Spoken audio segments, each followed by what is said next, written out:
Matlaul Anwar. Oke, dari Kemah Matlaul Anwar di daerah mana, Pak? Saya domisili di Mauk, Kabupaten Tangerang. Oke. Pak, apa yang bisa diceritakan di Kabupaten Tangerang, khususnya di daerah Mauk, tentang adanya proyek PSN PIK 2 ini, Pak? Ya, jadi perlu kami sampaikan, saya Iwan Darmawan dari DPP Generasi Muda Matlaul Anwar. Saya juga sebagai Panglima Brigade Generasi Muda Matlaul Anwar. Kami sangat concern dan intensif sekali mengikuti perkembangan ini sejak sebelum ditetapkan sebagai PSN sampai dengan setelah ditetapkan menjadi PSN. Jadi di lapangan kami mendapatkan banyak sekali teman-teman dari masyarakat dan keluhan-keluhan yang disampaikan. Namun mereka tidak berani atau tidak tahu kemana harus menyalurkan aspirasi mereka.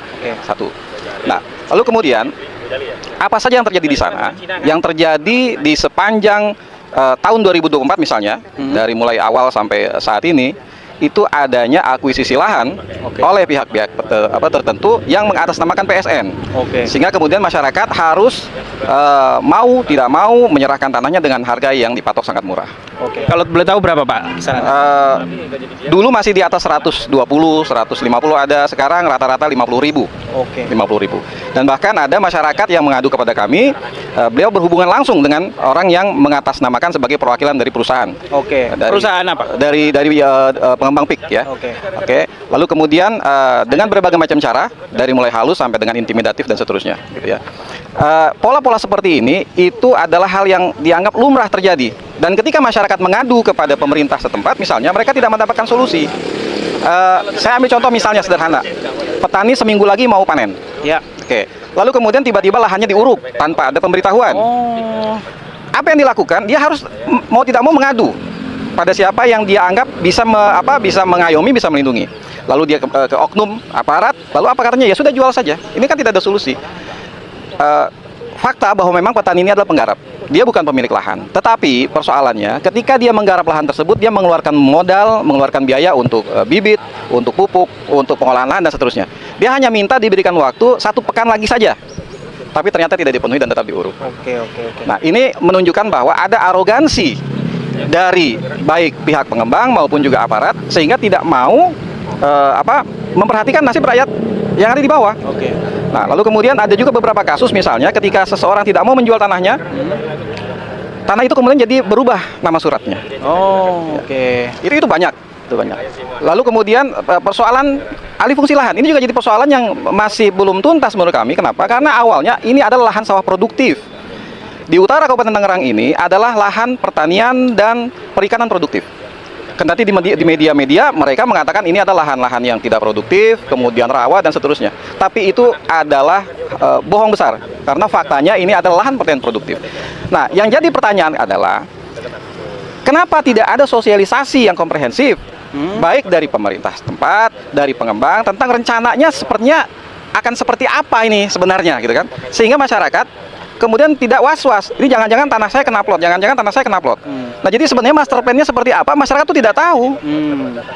Batasnya mana saja mereka tidak tahu, tahu-tahu sudah diuruk, tahu-tahu yang ini harus dilepaskan kepemilikannya dan seterusnya seperti itu. Nah, artinya bahwa saat ini masyarakat seperti seolah-olah kehilangan pemimpin, ya, yang bisa melindungi, mengayomi, gitu ya. Bahkan ya menjadi tumpuan harapan bagi masyarakat di bawah. Ya, kira-kira seperti itu.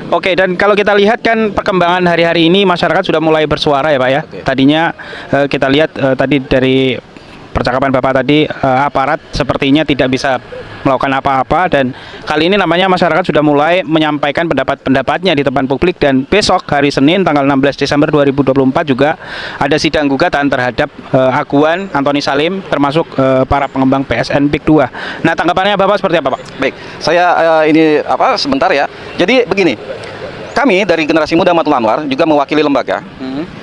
Mengingat bahwa Matlaul Anwar ini adalah salah satu organisasi kemasyarakatan Islam terbesar di Banten dan yang paling tua di Banten, di mana para korban-korban di lapangan juga itu kebanyakan juga dari warga kami dari Matlaul Anwar. Oleh karena itu, dari Generasi Muda Matlaul Anwar, Ketua DPP kami dengan tegas menyatakan agar kita mengadvokasi warga di lapangan, lalu kemudian tegas mengatakan, memohon kepada Yang Mulia Bapak Presiden, Bapak Prabowo, untuk mencabut atau membatalkan status PSN ini, karena ini yang kemudian dijadikan sebagai tameng, sebagai topeng, sebagai kamuflase untuk merebut, untuk mengambil dan menzolimi rakyat. Jadi yang pertama, kami minta supaya status PSN ini dibatalkan atau dicabut. Yang kedua, kami minta tangkap, seret Adili aguan dan antek-antek oknum-oknum semua pejabat yang bertanggung jawab terjadi kerusakan seperti ini. Oke. Itu dari kami. Ada tambahan Pak mungkin sebagai penutup mungkin untuk himbauan masyarakat di Banten. Saya menyampaikan kepada masyarakat di Banten, saudara-saudaraku masyarakat Banten, ini adalah kampung halaman kita, tanah tempat kita lahir di sini. Jangan pernah takut untuk menegakkan kebenaran dan keadilan. Kita tidak memiliki siapa-siapa kecuali Allah Subhanahu wa Ta'ala. Dan ingat, tidak ada kekuatan apapun di atas muka bumi ini yang bisa mengalahkan kekuatan kesukarelaan. Maka berjuanglah dengan ikhlas lillahi ta'ala. Kita pasti menang. Hidup rakyat. Allahu Akbar. Allahu Akbar. Terima kasih teman-teman yang sudah menonton. Terima kasih Pak atas waktunya. Mudah-mudahan ini didengarkan dan sampai kepada Presiden Prabowo Subianto dan segera mencabut status PSN Pik 2 agar masyarakat bisa tenang kembali. Wassalamualaikum warahmatullahi wabarakatuh.